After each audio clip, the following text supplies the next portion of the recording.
فرض کیجئے 5-7 بھائی ہیں، ان میں سے 2 بھائیوں میں جھگڑا ہو رہا ہے. اب جو باقی 5 ہیں وہ کہتے ہیں جی ہمیں اس سے کیا غرض، ہم خام خواہ اس کا ساتھ دیں گے تو وہ ناراض ہوگا، اس کا ساتھ دیں گے تو وہ ناراض. یہ صحیح نہیں ہے، جائز نہیں ہے. صلح کراؤ. دیکھو حق کی کیا بات ہے، فاصلحوا بینہما، صلح کراؤ کے بابے. یہ تو پہلی دفعہ ہو گئی. اب دوسری دفعہ اسی قانون کی کیا ہے؟ فَإِن بَغَتْ إِحْدَاهُمَا عَلَى الْأُخْرَى، پھر اس کے بعد اگر ایک گروہ زیادتی کرتا ہے دوسرے پر، فَقَاتِلُوا الَّتِي تَبْغِي، تو اب لڑو تم اس کے ساتھ کہ جو بغاوت کر رہا ہے.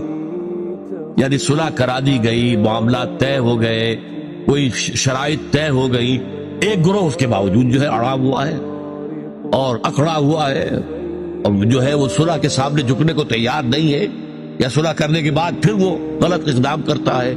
تو اب اس کا کیا مطلب ہے کہ اب یہ جھگڑا 2 فریقوں کے درمیان نہیں رہا، بلکہ وہ در حقیقت پوری امت کو چیلنج کر رہا ہے. امت نے ان کے درمیان صلح کرائی تھی، اب اس صلح کی پابندی اگر نہیں کر رہا ہے تو اس کا اقدام اس دوسرے فریق کے خلاف نہیں ہے، امت کے خلاف. لہذا تمہارا کام یہ لڑو، جو فریق حق پر تھا اس کے ساتھ ہو کر اس سے لڑو کہ جو زیادتی کر رہا ہے، جو صلح کی حدود سے تجاوز کر رہا ہے، جو صلح کے بعد بھی ظلم جو ہے اس کے اوپر اڑا ہوا ہے.